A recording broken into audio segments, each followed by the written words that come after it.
Bonsoir à tous. Deux invités pour cette épreuve de vérité spéciale présidentielle. Aujourd'hui, dans un instant, il est candidat pour la troisième fois. Il s'agit de M. Jacques Cheminade. Et puis, dans un deuxième temps, dans cette émission, nous recevrons l'économiste soutien de Benoît Hamon, Thomas Piketty, qui est célèbre désormais dans le monde entier avec son best-seller Le Capital au XXIe siècle, qui a connu donc un grand succès, notamment aux États-Unis. Et avec moi, pour interroger ces deux invités, deux journalistes, Charlotte Gauthier de Radio Classique et Marc Préel de l'agence France Presse. Bonsoir à tous les deux. Bonsoir Michel. Et donc notre premier invité tout de suite, Monsieur Jacques Cheminade.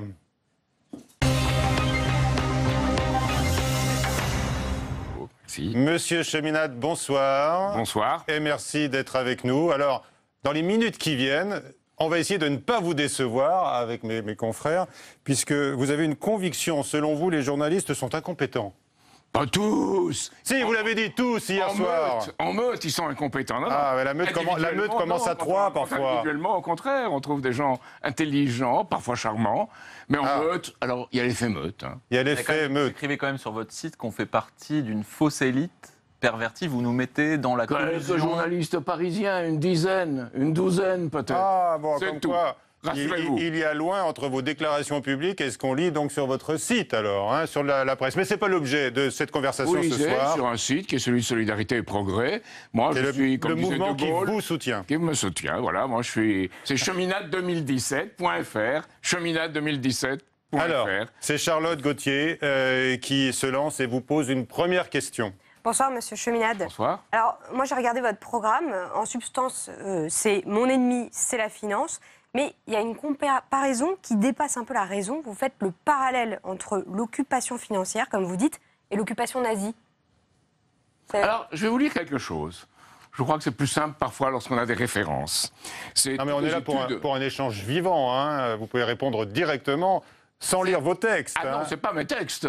C'est The Observer traduit dans le Courrier international. Mais vous avez vraiment l'impression que ça Le groupe s'est spécialisé au Cambridge Analytica, au niveau le plus élevé, celui de l'OTAN, du ministère de la Défense britannique, du département d'État américain. Dans la modification du comportement de groupes importants, ils modélisent des populations puis refaçonnent leurs convictions. Ça, c'est, je dirais, une sorte de féodalisme aux couleurs nouvelles du XXIe siècle, où on utilise le numérique, d'une part, pour faire ou convaincre les gens de penser d'une certaine façon. C'est la servitude volontaire de la Boétie avec les armes du XXIe siècle. Oui, mais là... on parle de l'occupation nazie et quand vous dites une occupation, on a eu une occupation... bon, allez, ce mot est gommé. Dans les années 40, le mot est gommé. Une autre forme d'occupation. Bon, d'accord. Alors, ce mot est gommé comme l'incompétence pour les journalistes. Non, alors, je gomme pas. Ah non, je gomme pas. Quoi, l'occupation nazie ? C'est une l'occupation des esprits. Nazi ? Non, une occupation des esprits. Ah, donc le mot nazi est gommé. Non, nazi, j'ai jamais dit. J'ai jamais dit occupation nazie. J'ai dit occupation. Occupation financière et culturelle. Alors là aussi, une culture qui est une culture de l'instant, du choc, de l'instantané, où on ne laisse pas beaucoup de place à la pensée. Juste pour expliquer un peu comment vous vous positionnez, Monsieur Cheminade, parce que les gens ne vous connaissent pas très bien, sauf votre respect, vous êtes quelqu'un qui plaide pour la relance économique, vous voulez faire des grands emprunts pour relancer l'économie, vous êtes une forme de keynésien, on peut dire, un héritier lointain du keynésianisme. Non, de Polanyi, pas de Keynes. On va dire, dans cette logique-là de relance économique, vous êtes quand même dans cette école de pensée. Mais non, vous proposez par exemple... Keynes était un monétariste qui relançait, et aujourd'hui on a des monétaristes qui font la déflation. Très bien. Mais tous des monétaristes. C'est justement là-dessus que je voulais vous interroger. En gros, il y a l'école qui a beaucoup imprégné la pensée libérale moderne ces dernières années, c'est les monétaristes dont vous parlez. Eux, ils défendent par exemple, vous proposez que l'État puisse emprunter directement auprès de la Banque centrale, ce qui a été interdit par les traités européens ces dernières années. Et par notre adaptation de ces traités européens dans le droit français. Alors, question. Voilà, et donc la réflexion de ces gens-là, c'est de dire que il faut tenir l'économie, il faut faire des économies, etc. Comment finalement, pourquoi vous assimilez ces gens-là qui sont simplement en désaccord économique avec vous, avec une collusion internationale, une occupation, l'idée que derrière tous ces gens-là qui sont en simple désaccord intellectuel avec vous, il y aurait une sorte de complot, d'alliance contre le peuple. Ce ne sont pas des traîtres à leur nation. Désaccord intellectuel avec moi, très bien. Je suis pour le débat intellectuel. Mais quand M. Mario Draghi, qui a travaillé à Goldman Sachs, émet chaque mois 80 milliards maintenant 60, mais pendant un an 80, 960 milliards par an. Et si on prend la part de la France dans le produit intérieur brut européen, 12,5%, la part française, c'est 120 milliards. Quand il émet de tels montants de monnaie pour renflouer les banques, et que non content de renflouer les banques avec ce système-là, qui est le renflouement extérieur, le bail-out, maintenant on a décidé le bail-in, où on va prendre l'argent des actionnaires des banques, de ceux qui ont des obligations sur les banques, et bientôt des dépôts. Et on vous dit, jusqu'à 100 000 euros, vous pouvez être tranquille. C'est pas mais pour autant ça, qu'il y a une occupation ou une collusion. Il est simplement en désaccord sur la stratégie économique à mener. Pourquoi? Vous, contrairement à d'autres... Vis-à-vis d'eux, non. Vis-à-vis de Mario Draghi, est-ce que représente cette politique-là? C'est une politique de collusion avec des intérêts financiers internationaux, dont vous avez ce que certains ont appelé l'oligarchie cannibale, hein, Sophie Coignard, ou la caste des incapables, comme vous voudrez, qui transmettent cette vision du monde, de l'emprunt à court terme, de gagner de l'argent avec l'argent des autres, de spéculer incessamment, et qui ont créé ce que Jean-François Guéraud, par exemple, a appelé le nouveau capitalisme criminel ou criminogène. Pour que les gens comprennent, M. Cheminade... Ils comprennent, ceux qui subissent. Non, mais je ne dis pas que vous comprenez que ce que vous disiez... Non, mais là, vos propos, sur l'important, c'est que vos propos soient compris. Voilà, sur la distinction avec, par exemple, la politique européenne qui est menée aujourd'hui, vous êtes... la logique de cette école-là, elle s'applique en dehors d'un complot international. C'est pas un complot, c'est une collusion, si vous voulez, vous préférez ce mot-là. Ces gens-là, entre eux, décident qu'il faut maintenir à tout prix un système financier tel qu'il est et qu'il faut convaincre les gens par une approche de servitude volontaire qui ne doivent pas le contester. Alors bon, le débat, il est dans tous les camps. D'ailleurs, on va recevoir Thomas Piketty, qui est le soutien de Benoît Hamon, qui a aussi des propositions fortes à faire en la matière. Mais vous parlez toujours... Ce qu'il dit, c'est que les pauvres s'appauvrissent, que les riches s'enrichissent. Vous parlez toujours la loi du XXe siècle, de la Banque centrale européenne, M. Draghi. Mais apparemment, sa politique monétaire semble porter ses fruits, M. Cheminade, puisque hier, l'OCDE a annoncé que le retour de la croissance était vraiment bien installé. Grâce à la BCE. Ce sont de tout petits fruits, d'abord, et ensuite, ce sont des fruits temporaires. Il n'y a pas de politique qui permette d'assurer que toutes les technologies de l'avenir serviront l'intérêt général, l'intérêt des peuples. Aujourd'hui, GAFA ou Uber et les autres, l'ubérisation de l'économie, ne sert pas l'intérêt général. Elle sert l'intérêt de groupes financiers, ou directement ou indirectement, ou Silicon Valley, les gens qui soutiennent Emmanuel Macron, tous ces gens-là ont une politique qui est une politique de l'investissement financier qui rapporte, et ça ne va pas dans l'économie réelle qui crée des emplois qualifiés. Alors que proposez-vous pour le réorienter? Du coup, vous proposez en fait comme solution la sortie de l'euro. Pour vous, c'est le seul moyen... C'est ce que disait Georges Boris, c'était le conseiller de Mendes France. C'est pas ce que vous dites, vous. C'est pas ce que vous dites, vous. Il disait... Si l'État ne contrôle pas la monnaie, c'est la monnaie qui contrôle l'État. C'est le système dans lequel nous sommes depuis une trentaine ou une quarantaine d'années. Donc on est d'accord. Voilà, la sortie de l'euro, qui est une thématique forte. La sortie de l'euro, mais pas comme une chose en soi. Pas du tout, comme le font d'autres. C'est pas, vous savez, c'est pas le coyote qui saute dans le vide et qui croit qu'il tient toujours dans l'air et qui tombe quand il s'aperçoit de la réalité. Non, c'est pas le saut dans le vide. C'est une politique avec des projets et avec une Europe qui est une agence pour le numérique, l'agence spatiale, une politique de l'énergie et Erasmus, que je veux multiplier par 2, pour que les apprentis et les jeunes entrepreneurs y soient. Ça, c'est la vraie Europe. C'est l'Europe qui crée des choses, qui développe des choses. Ce n'est pas la fausse Europe de M. Draghi ou des autres, ou M. Juncker. M. Juncker a dit carrément qu'on ne pouvait pas faire l'Europe par la démocratie parce que les peuples ne pouvaient pas comprendre. On va parler des autres candidats, vos concurrents, qui viennent aussi sur le terrain de l'Europe durant cette campagne. Il y a 2 d'entre eux notamment, Charlotte. Justement, vous parlez de ceux qui parlent de la sortie de l'euro, d'après vous, comme une fin en soi. Marine Le Pen, Jean-Luc Mélenchon notamment, songent à faire pression sur l'Union européenne. Et ils utilisent un mot qui devrait vous plaire, celui du refus de la capitulation face à l'Europe. C'est quelque chose que vous reprenez ? Non, je crois que ce n'est pas face à l'Europe, c'est une fausse Europe qu'on a. C'est une Europe relais du monde de Wall Street, de la City. Moi, je crois qu'il faut se battre au cœur du système, contre ce cœur du système, et c'est ces intérêts financiers qui sont à Londres, qui sont à New York, et qui spéculent à tout va, au lieu de favoriser l'émission de monnaie pour les peuples. La meilleure preuve que j'en veux, c'est que Hollande n'a pas fait la fameuse séparation bancaire, il en a fait une fausse. Bien, aux États-Unis aujourd'hui, les 2 partis, ça on ne le dit pas en France, les 2 partis ont le Glass-Steagall, cette séparation bancaire au programme. Et même Trump a déclaré qu'il le ferait, dans un discours à Charlotte. Aujourd'hui, le feront-ils ou pas? Je ne sais pas. Il y a des projets de loi au Sénat américain et au Congrès. En France, la discussion, il n'y en a pas. Mais est-ce que vous vous Donc, sentez aux États-Unis, il y a ces discussions. Est-ce que vous vous sentez proche de ces candidats dans cette idée qu'il faut faire pression sur l'Union européenne? Non, quand je vois que le principal conseiller de Marine Le Pen, par exemple, Bernard Monod, dit « Moi, je suis un financier, en effet, il vient de la HSBC, je suis un financier, je suis pour m'entendre avec les marchés financiers. » Moi, je suis l'opposé. Et je ne vois pas comment Marine Le Pen peut prétendre faire des emplois ou faire redémarrer l'économie avec des marchés financiers qui les détruisent. Chez vous, il ne faut pas être passé dans la banque, hein, sinon on est condamné. Alors, j'ose à peine vous interroger sur Emmanuel Macron. Je suis pour les banques quand elles font la banque. D'accord. Quand elles font la banque. Je vais vous parler des marchés. Des casinos. Parce que le banquier du coin, qui est charmant, m'a dit lui-même... là où je suis à Paris, qui voit très bien qu'on le fait jouer, qu'on lui fait vendre des produits qu'il ne voudrait pas faire. Je vais vous parler des marchés financiers. Son métier de banquier. Je vais vous parler des marchés financiers qui, accessoirement, financent la dette de la France aujourd'hui et lui permettent d'assurer ses fins de mois, Monsieur Cheminade. Alors les marchés financiers s'inquiètent. Dans un marché de voleurs comme le marché de Bangkok. Les marchés financiers s'inquiètent et disent que le pire risque pour la France aujourd'hui, d'ailleurs François Hollande dit la même chose, ce serait un duel Mélenchon-Le Pen. Alors, ça devrait vous plaire, cette alternative-là, vous? Ce qui me plaît pas, c'est qu'ils n'ont pas de projet. Moi, j'ai des projets.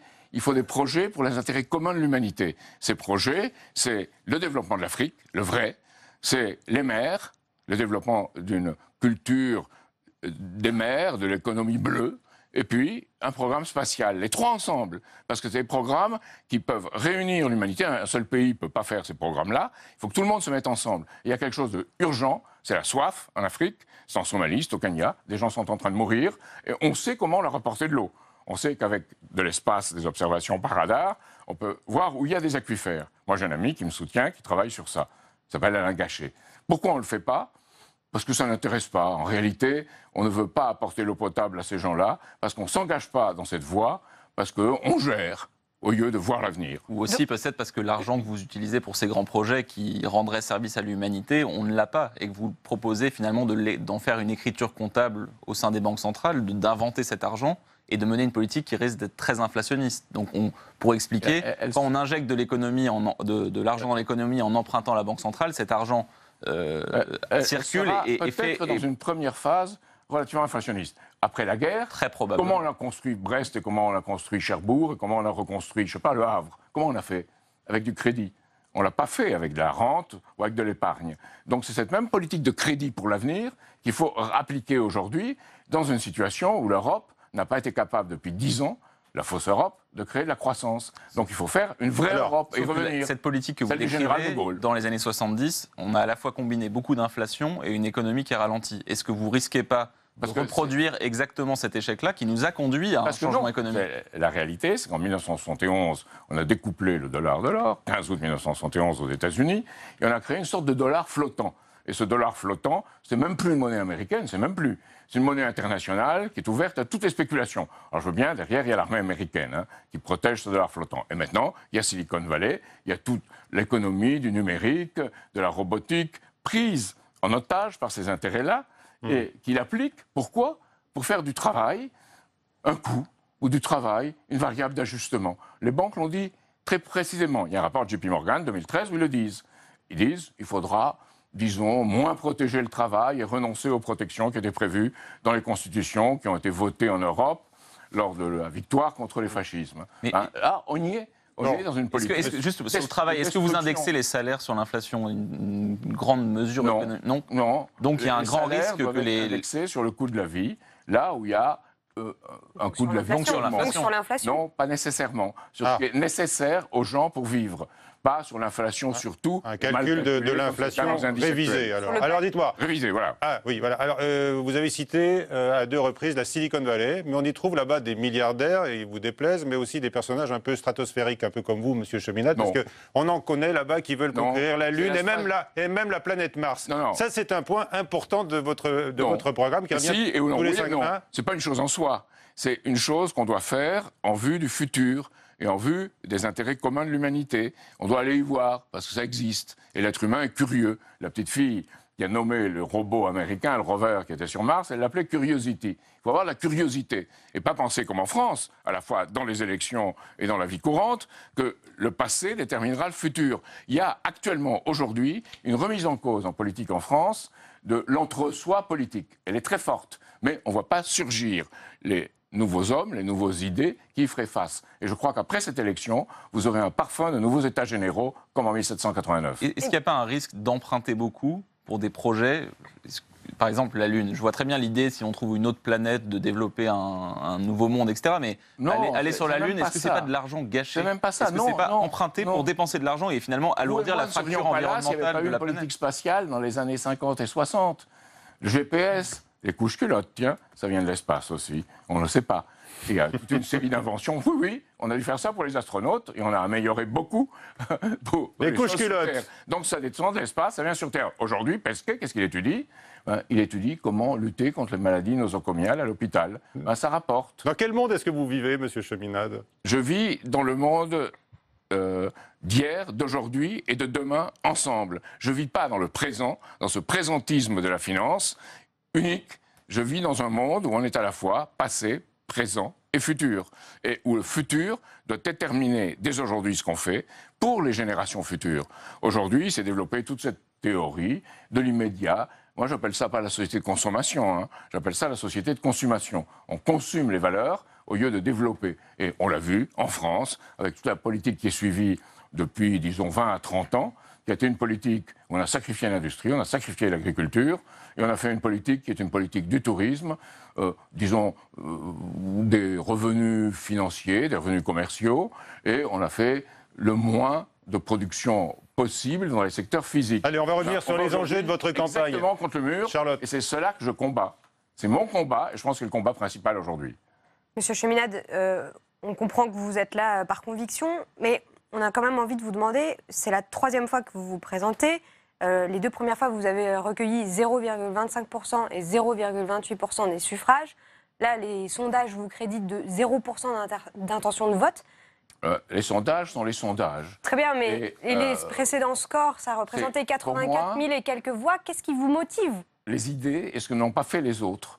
Quand j'ai vu 4 fois Emmanuel Macron à l'Élysée et qu'il n'a pas fait sa réforme bancaire, j'ai compris que la présidence de François Hollande allait se passer pas bien du tout, ce qui s'est passé. Puisque Pourtant, vous avez voté pour lui. Hein. Oui, bien sûr, j'ai voté pour lui. Parce que je pensais qu'il fallait se débarrasser de ce que représentait Sarkozy. Et que Hollande, peut-être, ferait sa réforme bancaire après le discours du Bourget. Il a trahi le discours du Bourget, il s'est détruit, ou il a détruit sa présidence. Et Emmanuel Macron, lui, n'a pas eu le courage d'imposer ou de partir cette réforme financière à laquelle il croyait. Justement. Et maintenant, il a fini par partir, hein. Peut-être pas sur cette réforme-là, mais enfin bon, il est parti. Après, disons, devenir le darling, le chéri des banques et des secteurs financiers. Comment est-ce que vous avez pu obtenir 4 rendez-vous avec Emmanuel Macron? Vous parlez de collusion. Parce qu'Emmanuel Macron est un homme sympathique, intelligent et qui comprend les idées. Alors, depuis, il a vendu son âme au monde de la finance. Je le déplore. Je pense qu'un jour, peut-être, il se rattrapera. Mais pour arriver en politique, il a décidé de suivre certains pour voies arriver dans son bureau comme ça, enfin, je sais pas, vous avez fait valoir votre titre d'ancien candidat à la présidentielle.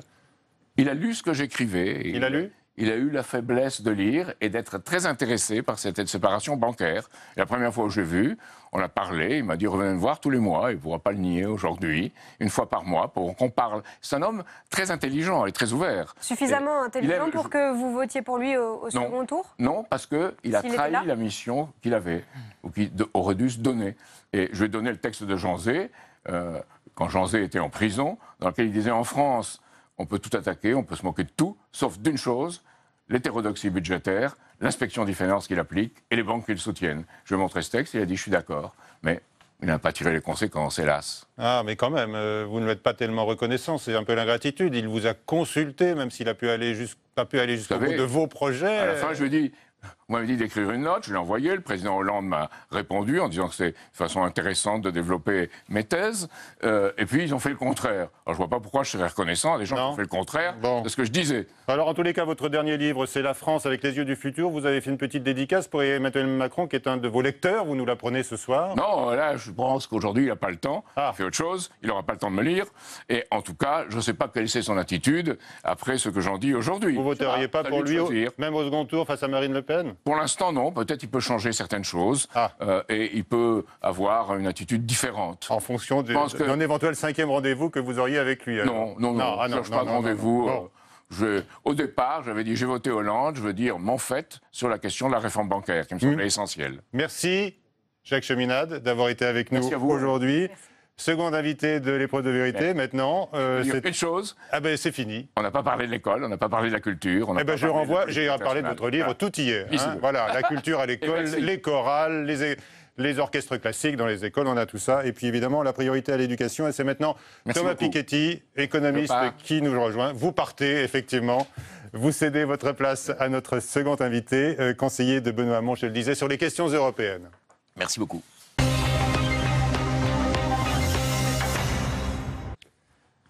Bonsoir et merci beaucoup Thomas Piketty d'être avec nous.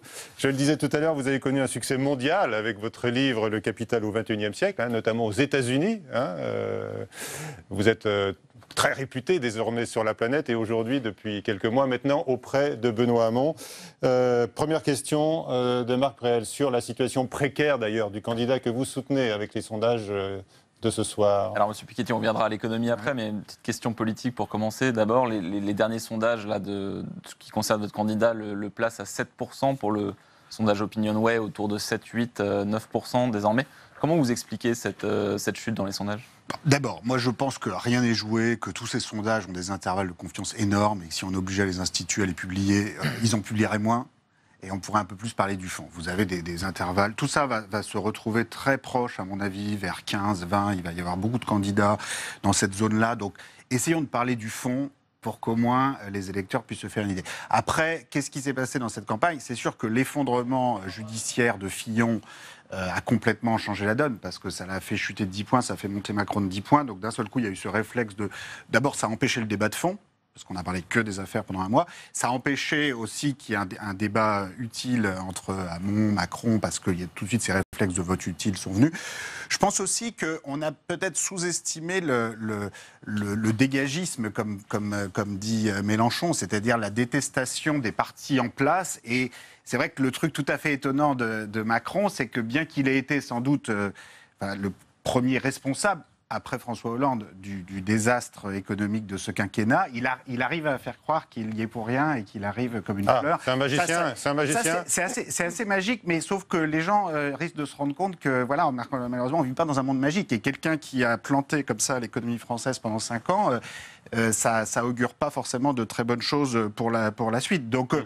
Voilà, maintenant... Enfin, il a surtout planté François Hollande en partant, comme Benoît Hamon a planté le quinquennat en se transformant en fondeur. Non mais attendez, le problème c'est est-ce que les choix économiques qui ont été faits en 2012, 2013, 2014 étaient les bons ? C'est ça la question de fond. Donc, si vous pensez qu'ils étaient les bons, très bien. Certains disent qu'aujourd'hui, il y a un effet effectivement avec le retour de la création d'emplois. Oui, non mais attendez, vous savez, le niveau d'activité économique en France en 2017... on a à peine retrouvé le niveau de 2007 d'il y a 10 ans. Sauf qu'entre-temps, la population française, elle a augmenté de 5%. Et le nombre d'étudiants de 10%. Donc ça veut dire que le PIB par tête, qui est la chose qui compte, a baissé de 5% en France en 10 ans. C'est une récession de 10 ans. Donc après, on peut dire, oui, ben là, c'est en train de remonter. Ah oui, les créations d'emplois sont là. Oui, ben attendez, au bout de 10 ans, on va peut-être retrouver le niveau d'activité économique par habitant d'il y a 10 ans. Enfin, vous vous rendez compte où on en est ? Oui, alors effectivement, on ne pourrait pas baisser encore plus bas. Mais ça veut dire qu'il y a quand même un plantage qui a eu lieu en France et dans la zone euro plus généralement. Parce que quelle a été l'erreur ? Juste pour revenir quand même sur la situation. Il y a une crise financière qui vient des États-Unis en 2008-2009, qui vient d'un excès de dérégulation du secteur financier privé américain.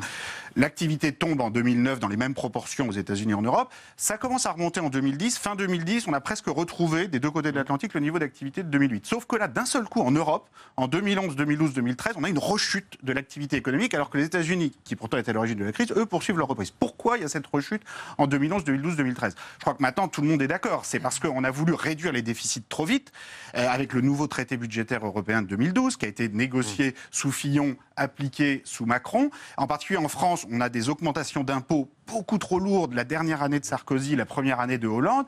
Et c'est ça qui plante la croissance et qui fait qu'en 2013-2014, au lieu de réduire les déficits, comme on est en récession, en fait les déficits augmentent. Et alors, effectivement, en 2015, 2016, 2017, on finit par se redresser un petit peu, mais il faut voir les erreurs qu'on a fait à ce moment-là et surtout voir comment les éviter pour la suite. Pour la suite, alors. Parce que ceux qui nous disent « Ah oui, mais si on avait libéralisé les lignes de bus plus tôt, en 2012, tout serait bien passé », enfin, c'est très sympathique. Moi, je trouve ça très intéressant, les débats sur les lignes de bus, mais c'est pas ça qui s'est passé. Et si on a tué la croissance en 2012-2013, c'est parce qu'il y a eu une lourde erreur de politique économique avec une tentative de réduire les déficits trop vite. Et là, il y a quand même des responsabilités responsabilité. Je pense qu'un petit mea culpa de messieurs Fillon et Macron sur ces erreurs et sur ce traité budgétaire serait bienvenu. Surtout que pour finir, l'enjeu maintenant, bon, c'était une situation difficile, ça ne sert à rien de revenir sur le passé. L'enjeu, c'est surtout en tirer les leçons pour la suite et justement changer ce traité budgétaire. D'accord, avec de la démocratisation, c'est votre projet. Alors, une question de Charlotte. En parlant de choix économiques, il y en a un auquel les choix économiques de Benoît Hamon ne vont pas du tout. C'est Pierre Gattaz, le patron du MEDEF, qui a dénoncé le programme de Marine Le Pen, celui de Jean-Luc Mélenchon, et aussi celui de Benoît Hamon, qui, selon lui, n'a rien compris à l'économie en annonçant la fin du travail. Pour lui, c'est un candidat synonyme de ruine, de désespoir, de désolation. Oui, écoutez, Pierre Gattaz, il avait un pitch là, avec ce 1 million d'emplois il y a quelques années. Je ne sais pas avec quelles compétences économiques il avait fait le calcul. Je ne sais pas ce qu'il en pense aujourd'hui, mais franchement, je crois qu'il ne faut même pas écouter ce genre de délire.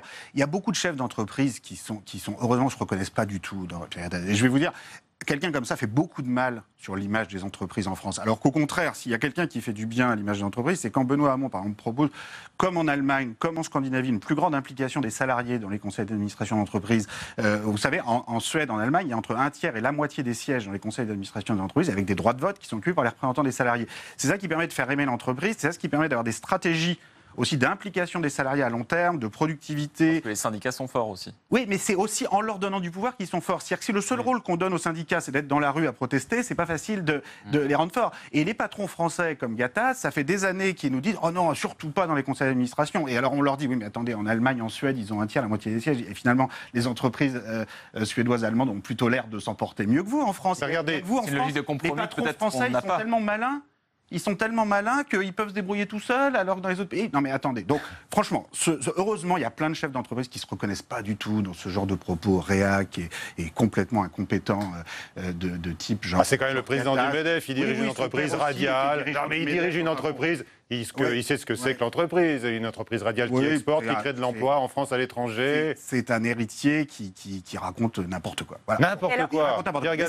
C'est pas intéressant. Ah mais c'était notre question quand même. J'en ai une autre, parce que vous dites que vous voulez que les salariés aient plus de pouvoir dans l'entreprise. Emmanuel Macron, il propose de donner plus de pouvoir aux syndicats lors de référendums, lors de consultations pour, par exemple, s'harmoniser au niveau des horaires et même des rémunération. Alors ça, c'est une chose qui vous plaît ? Alors attendez, sur les sièges pour les salariés dans les conseils d'administration, je ne sais pas où vous avez vu les propositions d'Emmanuel Macron. Non, là je vous parle de l'organisation du travail. Oui, mais sauf que les décisions à la fin se prennent dans un conseil d'administration, y compris sur le temps de travail, y compris sur tout ça. Donc si les entreprises, juste pour rappeler quand même les faits, en Suède, c'est un tiers des sièges au conseil d'administration pour les représentants des salariés dans toutes les entreprises. En Allemagne, c'est la moitié, depuis des dizaines d'années. Est-ce que ça fait du mal à ces entreprises d'avoir... Non, je pense que justement, pour avoir des stratégies, y compris sur le temps de travail, je pense qu'il faut impliquer les salariés au plus haut niveau. Donc pas juste les convoquer dans un référendum quand on a besoin de leur faire signer en bas à droite le truc qu'on a préparé, mais vraiment au moment où on discute de la stratégie d'investissement, de développement d'entreprise. Il n'y a rien côté une forme de démocratisation, c'est votre combat alors dans les entreprises et puis au niveau de l'Europe. Alors une question. Une question. Je voudrais qu'on parle de la proposition que vous avez faite via Benoît Hamon, parce que vous en avez été l'inspirateur, le traité de démocratisation de la zone euro. Oui. Et rebondir sur ce que vous disiez tout à l'heure sur l'erreur qui aurait été faite lors du quinquennat de finalement réduire les déficits trop vite. Est-ce que vous considérez que l'inquiétude sur les déficits et la dette publique, elle est exacerbée et qu'en fait, on pourrait aller plus loin, qu'il n'y a pas de mur de la dette et qu'on pourrait finalement faire des plans de relance, puis des plans de relance et ne jamais s'attaquer à cette montagne qui quand même...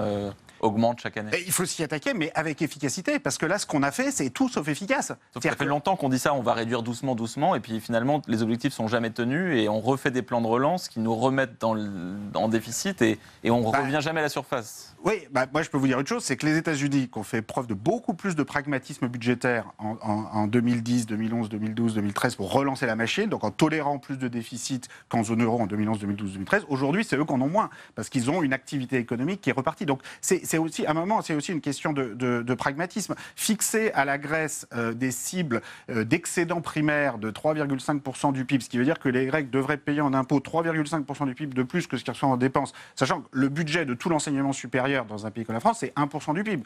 Donc vous mettez 3 fois et demi ou 4 fois le budget que vous investissez dans l'enseignement supérieur pour rembourser des dettes pendant les 40 prochaines années. C'est ça le plan officiel. ça ne se passera pas. Et ce serait absurde que ça se passe. Donc fixer des objectifs qu'après on ne tient pas et dont tout le monde dit qu'à un moment il va falloir les revoir.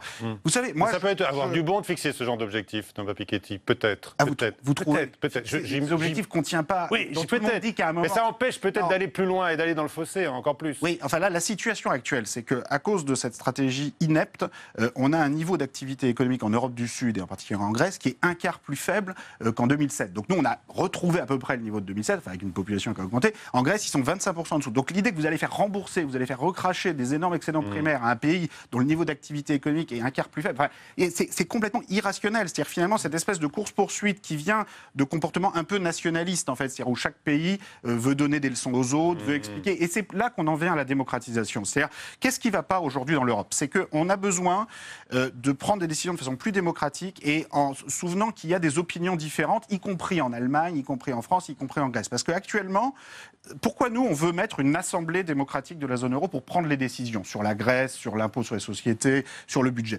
Parce qu'actuellement, l'organe qui prend les décisions, c'est le Conseil des ministres des Finances, où vous avez une personne pour représenter un pays. Donc, par exemple, le ministre allemand, il représente à lui tout seul 82 millions de personnes. Le ministre français, 67 millions. Il a la légitimité démocratique.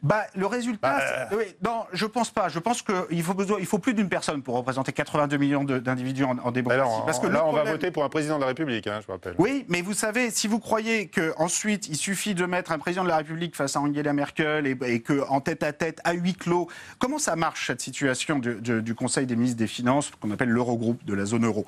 Ils se réunissent à huis clos et ils nous annoncent régulièrement au milieu de la nuit qu'ils ont sauvé l'Europe pour la 17e fois depuis 10 ans. Sauf qu'on se rend compte après, dans la journée qui suit, qu'ils ne savent pas eux-mêmes ce qu'ils ont décidé. Et comme tout ça se passe à huis clos, vous, journalistes, ou nous autres citoyens, on ne peut même pas savoir ce que les uns et les autres se sont dit. Donc cette façon d'organiser la délibération, et finalement de ne pas prendre de décision, parce que je parlais de la Grèce, l'Europe du Sud, on a toujours, ça fait 5 ans qu'on dit qu'on va prendre des décisions sur la restructuration de la dette, aucune décision. Mais il y a d'autres questions au moins aussi graves. La question de la justice fiscale, de l'impôt sur les sociétés des grandes multinationales qui actuellement paient moins d'impôts que nos petites et moyennes entreprises. Ça fait 10 ans qu'on le dit, on ne fait rien. Pourquoi on ne fait rien? Parce que, en fait, le Conseil des ministres des Finances, le Conseil des chefs d'État n'est pas une bonne instance pour trancher ça. C'est pour ça que nous, on veut une assemblée démocratique qui s'appuie sur les parlements nationaux. Donc, très concrètement, pour expliquer vraiment notre proposition, supposons qu'on ait 100 sièges dans cette assemblée de la zone euro issus des parlements nationaux. L'Allemagne, c'est 24% de la population de la zone euro, 82 millions sur 340, etc. Il y aurait donc 24%, 24 sièges, répartis en proportion des groupes politiques dans le Bundestag allemand. Donc ça ferait 12 sièges pour la CDU-CSU, la droite allemande, 8 sièges SPD, 2 sièges Die Grünen, 2 sièges Linke. La France, 20% de la population de la zone euro, 20 sièges. L'Italie, 18. L'Espagne, 14. On se rendrait compte de quoi? On se rendrait compte d'abord que les 4 plus grands pays, Allemagne, France, Italie, Espagne, c'est quand même 76% de la population de la zone euro. Donc si ces 4-là peuvent se mettre d'accord, on peut avancer et avoir cette démocratisation. Peut-être pour ça aussi, beaucoup de petits pays diront non systématiquement. On se rendrait compte, deuxièmement, que tout le monde en Allemagne n'a pas la même opinion. C'est-à-dire que, y compris d'ailleurs au sein de la CDU-CSU, il y a plein d'opinions différentes. Le ministre des Finances allemand, il représente... Alors je crois qu'on a compris. On pourrait prendre des décisions... Vous savez, il faut bien mesurer la chose. C'est-à-dire que jusqu'ici, la France, dans tous ces débats européens, depuis 10 ans, 20 ans, 30 ans, n'a fait que se plaindre de l'Europe, de l'Allemagne, de Bruxelles, du monde entier, mais n'a jamais mis sur la table Alors, une proposition. Alors on l'a compris. L'Allemagne a fait plusieurs fois ce type de proposition dans le passé, très proche d'ailleurs, et la France n'a même pas daigné y répondre. Alors voilà, ce projet de démocratisation au sein de la zone euro, vous l'avez exposé, vous l'avez porté auprès du candidat Benoît Hamon. On peut revenir peut-être pour les dernières minutes qui nous restent sur la campagne que mène actuellement. Quand même sur les petits pays, vous avez dit un mot, je voudrais quand même y répondre. Oui, après on reparle de Benoît Hamon. Pour expliquer, en fait, l'Europe s'est construite avec des logiques d'équilibre très compliquées et les petits pays, dans ce genre de formule, s'estiment noyés et disent non, on n'existe plus. Oui, mais sauf que c'est le contraire actuellement. C'est-à-dire actuellement au Parlement européen, l'électeur allemand ou l'électeur français pèse 10 fois moins lourd en termes de représentants par électeur que l'électeur de Chypre ou de Malte, etc.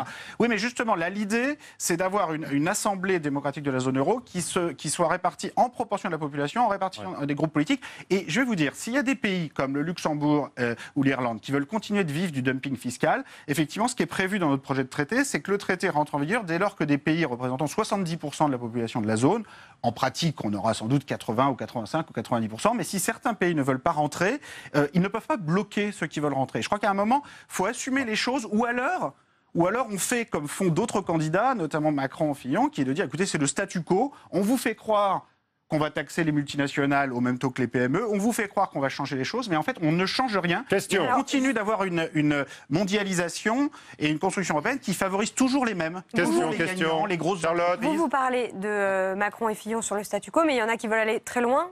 Mélenchon, par exemple, lui, il veut carrément, a priori, renégocier, mais sachant que ça va être très compliqué. Benoît Hamon le dit lui-même, en fait, il va aboutir à un Frexit. Pourtant, il dit qu'il votera quand même pour lui au second tour. En cas de duel Le Pen-Mélenchon, vous votez qui, oui? Mélenchon, vous hésitez, vous écoutez, non, moi, Le Pen, Mélenchon, je n'hésite pas. Non, mais entre Mélenchon et Macron, plutôt. Vous vous positionnez où, vous? Mélenchon-Macron, c'est plus compliqué que Le Pen-Mélenchon. Je pense que Mélenchon, à condition qu'il précise son plan A, il a au moins le mérite, par rapport à Macron, d'essayer de sortir du statu quo. Alors, le problème, vous venez de le dire, c'est qu'il est plus fort sur le plan B, la sortie, que sur le plan A. Et donc, moi, je pense que c'est ça le principal problème. C'est que Mélenchon, il dit il faut menacer tout le monde de sortie si jamais on n'obtient pas ce qu'on veut. Pourquoi pas, mais à condition d'être très clair sur ce qu'on veut obtenir. Et le problème, c'est que le plan A de Mélenchon, moi, je ne comprends pas en particulier quelle est la gouvernance démocratique qu'il propose pour l'Europe. On dirait parce que d'un côté, il propose la 6e République, la démocratisation, etc., mais on dirait que sa vision de la démocratie, ça s'arrête à la frontière du Rhin, quoi. C'est-à-dire que dès lors qu'on parle d'Europe, là, c'est chef d'État contre chef d'État, et c'est Mélenchon tout seul avec Merkel qui va faire l'harmonisation fiscale, un nouvel impôt sur les sociétés. Sauf qu'en fait, c'est le droit du Bundestag, de l'Assemblée nationale, de voter l'impôt. Donc, qu'est-ce qu'ils vont faire tous les deux ? Ils vont se mettre ensemble d'accord sur une nouvelle Europe plus juste, un impôt sur les sociétés, et hop, après, les parlements nationaux, on va leur retirer le droit de voter l'impôt, ils vont renoncer à leur droit d'amendement. Enfin, ça tient pas la route. Moi, j'arrive pas à comprendre comment ça marche. Alors, Mélenchon, Macron, finalement. Il y a besoin, je dis, il y a besoin de préciser le plan A. Donc, moi, sur Mélenchon-Macron, je pense que je voterai clairement pour Mélenchon, mais un soutien vigilant qui serait d'abord un soutien pour essayer de remplir ce plan A et de faire en sorte que la majorité future ne soit pas là pour tout faire exploser l'Europe, mais soit là pour vraiment mettre un vrai plan A sur la table. Le choix de Mélenchon, ça veut dire, est-ce que le Benoît Hamon doit entendre aujourd'hui l'appel du camp Mélenchon, encore réitéré il y a quelques heures, à se retirer? Non mais attendez, si Hamon arrive devant Mélenchon et est au deuxième tour, Mélenchon se retirera. Et si Mélenchon arrive devant, Hamon se retirera et le soutiendra. À ce stade, le problème, c'est le débat du premier tour qui n'est pas terminé. Il sera éliminé s'il arrive au deuxième tour. Oui, mais non, mais attendez, laissez quand même les gens voter. Ouais, c'est la notion du vote utile, hein, ça vous met en colère. Mais pas du tout, moi ça ne met pas du tout en colère. Mais simplement, vous savez, moi je suis sans doute moins spécialiste des sondages que vous, mais par contre j'ai fait un peu de statistiques. Et donc les intervalles de confiance, je sais une chose, c'est qu'ils se recoupent tous. C'est-à-dire que quand vous avez des sondages à 10 ou à 16, c'est la marge d'erreur. Même avec la marge d'erreur, il est très très loin, Benoît Hamon. Non, là franchement, avec ce qu'on a... au mieux à 12-13% avec les marges d'erreur. Non, les marges d'erreur sont beaucoup plus importantes que ça. Je ne sais pas comment vous calculez vos écarts types, mais... En tous les cas, il y a une marge d'erreur, effectivement. Vous avez raison de le rappeler. Il y a un vrai sujet sur le fait qu'on n'oblige pas les instituts de sondage à révéler leurs soi-disant secrets de fabrication, qui sont des trucs totalement foireux, qu'on les oblige pas à publier uniquement des intervalles de confiance et non pas des points. C'est pour alimenter le débat, faire du buzz. Ça permet de vendre plus de camelote, alors que s'ils avaient leurs intervalles de confiance à chaque fois, évidemment, ils seraient bien obligés d'en faire moins, parce que tout le monde se rendrait compte que toutes ces discussions sur un tel a pris 1 point ou un tel a perdu 2 points n'ont absolument aucun sens. Aucun sens. Donc, pour vous. Parlons du fond. Parlons de l'Europe, qui est quand même... Vous avez vu le débat, comme moi, entre les 11 candidats. Oui. Sur les 11 candidats, vous en aviez au moins 8 ou 9 qui disaient on va tout balancer les traités européens. Et vous aviez Macron et Fillon qui disaient non, nous, on touche rien aux traités européens. Mais et si on parlait entre les deux, entre tout balancer et ne rien toucher, vous savez, est-ce qu'il n'y a pas la marge pour faire des propositions précises? Parce qu'on fait en France tout le temps comme si... on ne pouvait pas changer les traités. Sauf qu'en fait, on les change tout le temps. Oui. Mais comme on n'en parle pas à l'avance, on attend en fait les propositions des autres pays, notamment des propositions allemandes. Et en 2011-2012, on s'est retrouvé à... Vous n'avez pas fini votre combat en la matière. En tous les cas, suivez les débats, c'est ça dont ça parle. J'ai une dernière question. Pas de commenter les sondages pendant 3 heures. Thomas Piketty, il reste 20 secondes. Alors, il y a 40 économistes qui publient ce soir un texte dans Le Monde, vous l'avez vu, pour soutenir Emmanuel Macron, seul susceptible, disent-ils, de poser les bases de la croissance. Ils mettent en avant le pari du travail, de la jeunesse, de l'innovation, de l'inclusion, l'assurance chômage pour tous, plus de flexibilité, ça ne va pas vous plaire, et de protection, ça va vous plaire. Alors voilà, 40 économistes. Alors, et vous en face? Non, vous et inquiétez quelques pas. autres. Oui, il y en a beaucoup. Alors, il y en a un beaucoup mot plus que ça qui sont opposés à ces prises de position extrêmement conservatrices. En un mot, Conservatrices. le problème de la stratégie de Macron et de la position de ses économistes, c'est qu'ils se soucient uniquement, en gros, des gagnants de la mondialisation, des petits copains qui payent l'impôt sur la fortune. La volonté d'inclusion. Oui, attendez, sauf que, soyons très précis, le programme fiscal d'Emmanuel Macron, c'est l'impôt régressif sur le revenu, puisque les revenus du capital seront moins taxés que les revenus du travail. Donc vous gagnez 100 000 euros avec votre salaire, vous payez 55% entre la CSG et l'impôt sur le revenu, vous gagnez 100 000 euros d'intérêt aux dividendes, vous êtes à 30%, donc c'est l'impôt régressif. Sur l'impôt sur le patrimoine, c'est uniquement l'immobilier, vous sortez tous les actifs financiers, or ça tombe mal, 90% des patrimoines au-delà de On va 10 000 s'arrêter euros, là, on va s'arrêter. C'est un réquisitoire, on l'a compris. On s'arrête, on n'a plus de temps, c'est fini. C'est fini. Quand on a l'impôt régressif à tous les étages, sur le revenu comme sur le patrimoine, on s'adresse qu'aux gagnants de la mondialisation. D'accord. Pour combattre un extrémisme de droite qui prend la défense des classes populaires, ça me paraît être une stratégie extrêmement dangereuse et qui va nous conduire dans une situation où, en gros, les plus favorisés vont voter soi-disant pour le candidat de gauche et puis les plus défavorisés soi-disant pour le candidat de droite. Merci. C'est une structure du conflit politique très dangereuse. Merci, dangereux. On s'arrête. Merci. Je suis obligé de vous couper. Merci. Bonsoir, à très vite. Je suis désolé. Bonsoir.